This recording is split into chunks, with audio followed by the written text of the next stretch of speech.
Ano ba talaga ang reason ba't kayo naghiwalay ng ex mo? Kayo chismis kayo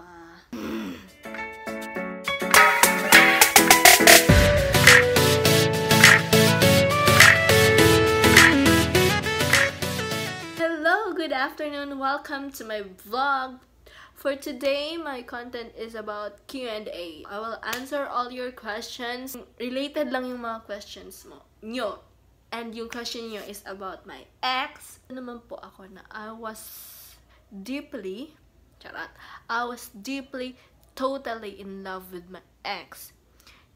He is my first love. He is my puppy love. Everything. Basta. Sobrang mahal ko siya dati. And what happened, why I ended it.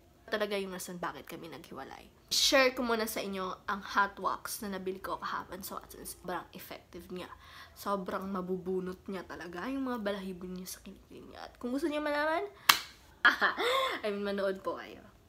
Thank you so much. Please finish my vlog and please subscribe and comment down below. Thank you. Please keep on watching. Grabe. Sobrang effective.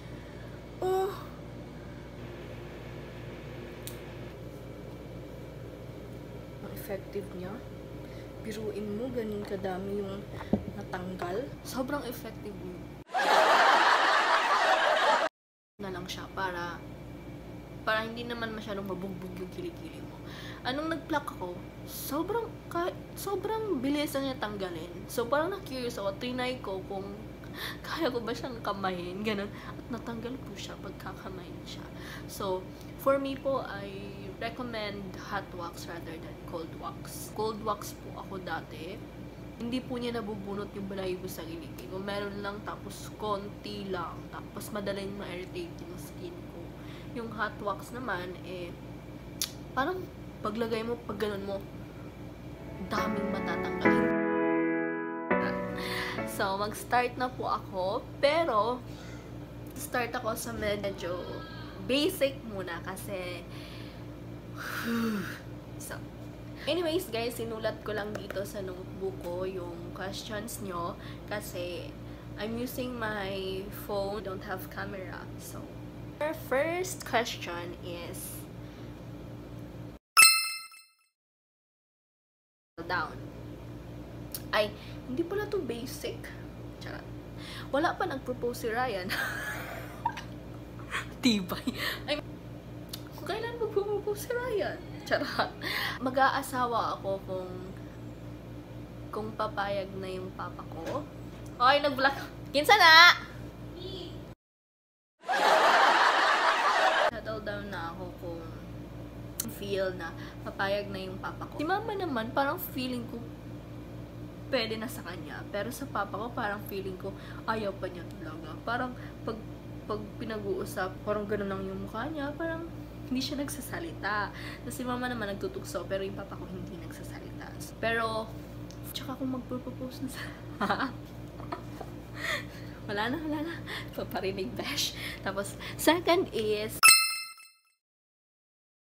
hindi ko masasabing siya na, pero pinagdadasal ko na sana siya na. Pang-apat, di ko ba itindihan yung ano ko. Ito lang pinaka-importante sa akin kung mag-aasawa ako. Yung siya na talaga, ayoko nung pag mag-aasawa ako, maghihiwalay. Gusto ko kung siya yung mapapangasawa ko, siya na yung makakasama ko hanggang sa pagtanda. Feeling ko yung pinaka-success na makukuha ng isang tao kung yung relationship ng family mo is okay. Yung hindi failed. Iyak na ako. Tapos, ito. Nagsa-start na siya. How did I move on from my previous relationship? Kasi yung relationship na yun, para kasing nagsistay ka kasi mahal mo.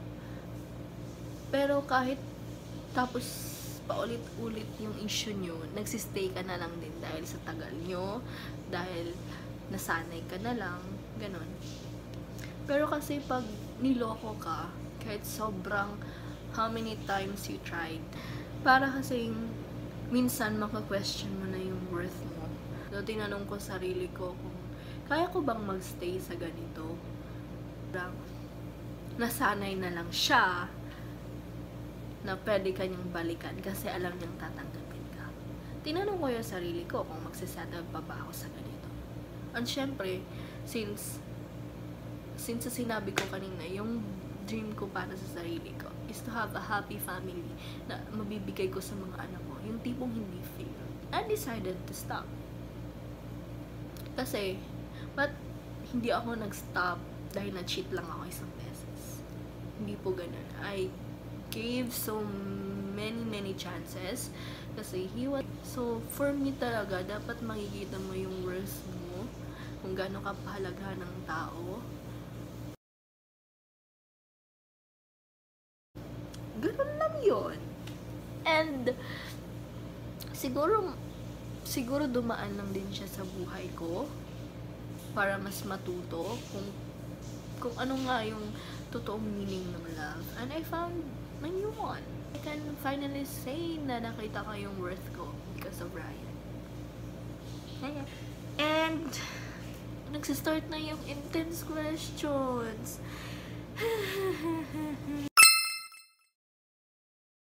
Sa mga hindi nakakaalam, me and my ex had a 6 years relationship. Almost 7, I guess. Basta, ganun, 6 years na kami. Reason ng breakup is, paulit-ulit yung pag-cheat. And, paano ba yun? Kasi, nung 1 to 3 years kami, may issue na nag-cheat siya sa akin. Nagsisi siya nun.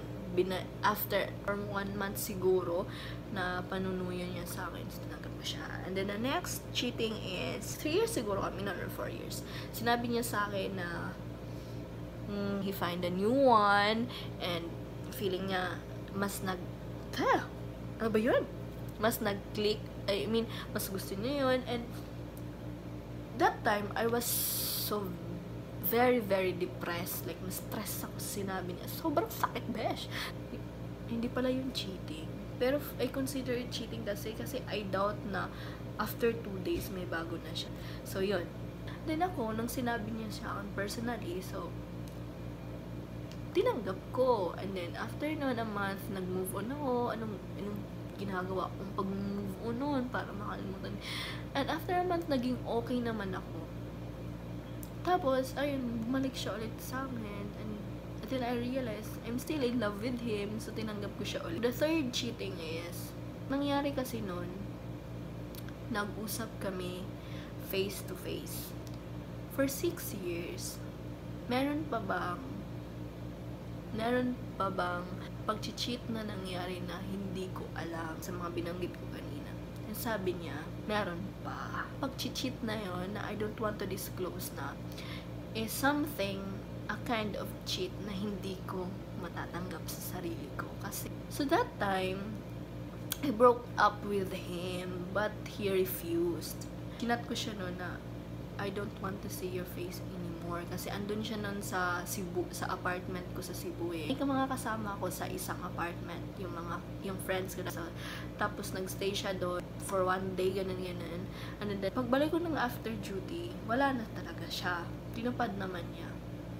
Pero, pagbalik ko ng apartment ko, natulog na kami. May kumatok, ayun siya, umiiyak, laseng, basang, sa ulan, parang ang drama eh.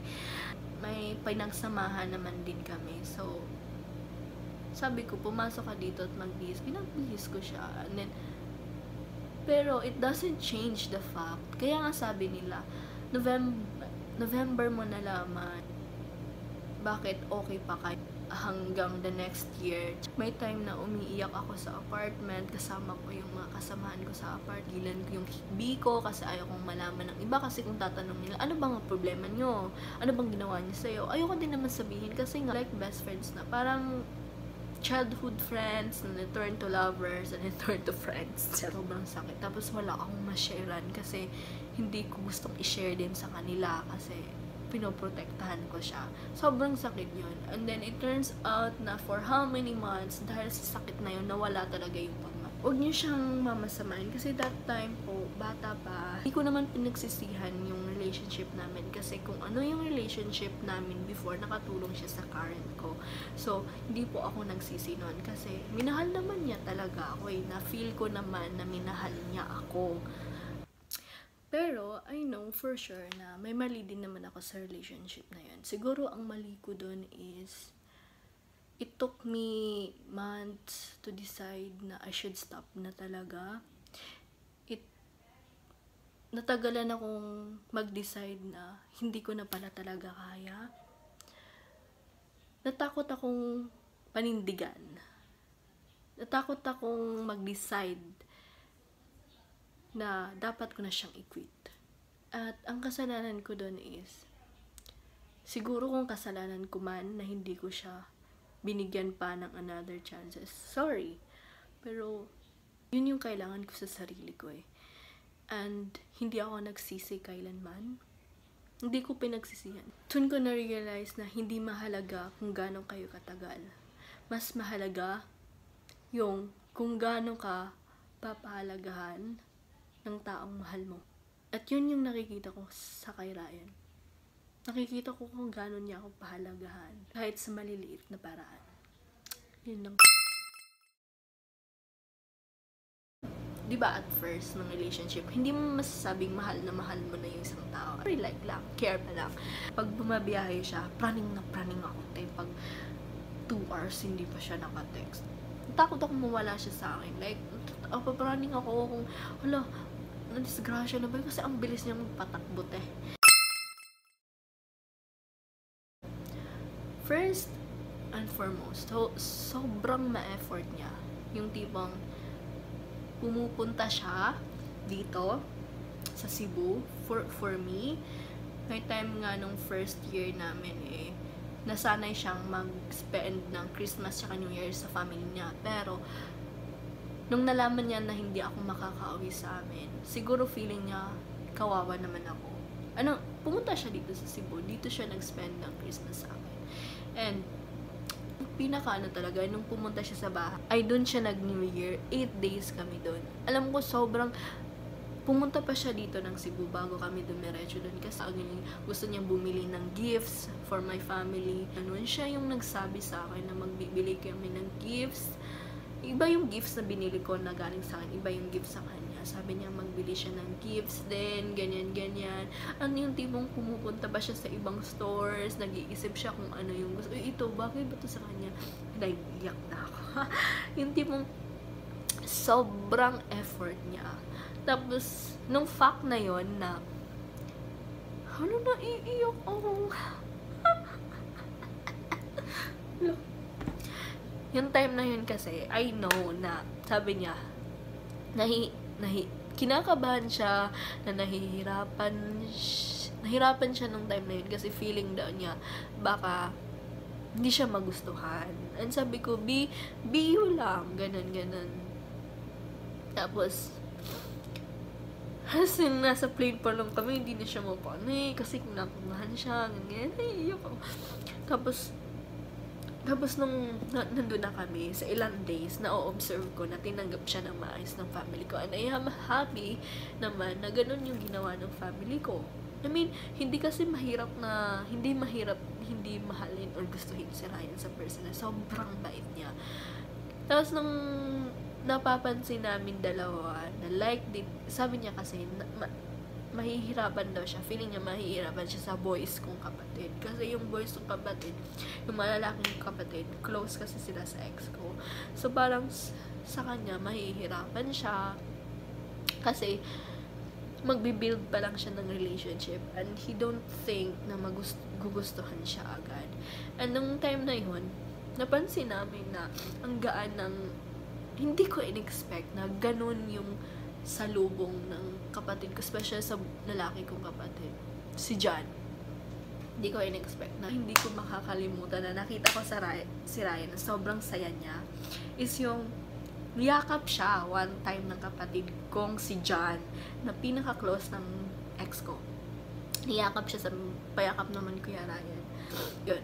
Tapos si Ryan kasi, what makes me more in love with Ryan is siya yung tipong mafe-feel ko na gusto niya talaga akong pasayahin kasi just to let you know guys, hindi ako yung nagpa-plan or nagpa-plan kung saan kami pupunta. Si Ryan yung nagpa-plan kung saan kami pupunta.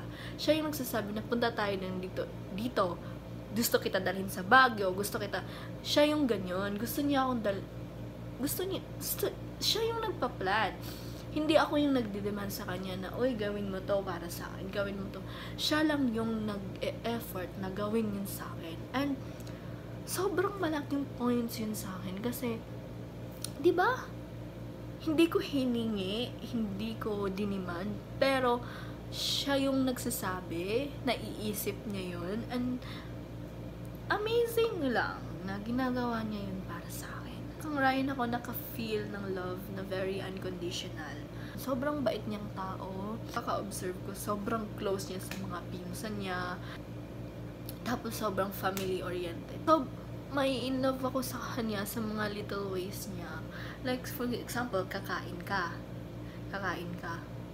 Siya yung tipong, pag-iinom siya ng tubig, lalagyan ka rin muna niya ng tubig, susuklayan ka niya, yung tipong lalagyan yung pagkain yung plato mo.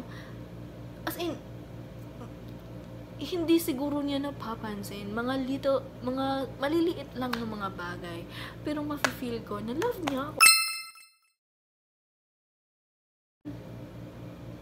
Ayun, yung mga efforts niya sa akin, yung pagpupunta-punta niya dito, mahal lang airplane ticket Hindi siya nagbabarko kasi kung magbabarko pa siya, sayang din yung araw. Kung ibabarko niya, sana nandito na siya. Palagi siyang pumupunta dito sa Cebu. Di ko alam, pero ramdam kong mahal niya ako. Ramdam na ramdam mo. Sobrang ramdam na ramdam mo. Walang secret kung paano magstay. Kasi kahit gano'n kakainis sa ugali niya, basta sabihin nyo lang kung ano yung issues nyo para aware ang isa't isa. Ganun lang yun. Wala akong secret na masasabi. Ang siguro, secret ba yun? Kasi ako kahit gano'n kainis na inis ako, hindi ko kayang hindi makipag-ayos. Pero the next day, pagkagising, hindi namin kayang hindi magbati. Yun lang, wala na. Yun lang naman guys, yun lang sobrang intense. Hindi ko alam, dami ko na sinabi. Tama ba yung mga sagot ko? So, thank you so much for watching. Bye!